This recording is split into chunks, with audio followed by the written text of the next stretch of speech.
مجھ سے بعض لوگ فون لے لیتے ہیں، موبائل فون کرنے کے لیے کسی کو، تو پھر اس کے بعد یا تو میسیج وغیرہ چیک کر لیتے ہیں یا موبائل کی گیلری کھول لیتے ہیں۔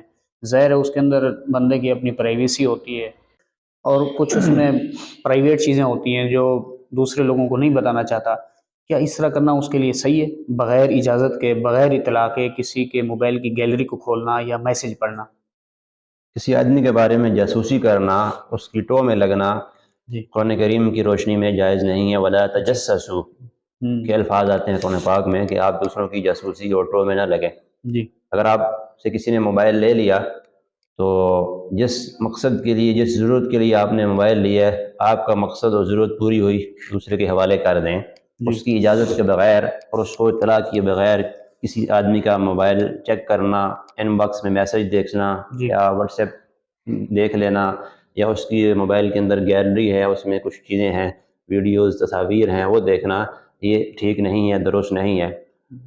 یہ اس کا مطلب یہ نہیں ہے کہ اس کے موبائل کے اندر کوئی ناجائز چیزیں ہوں گی۔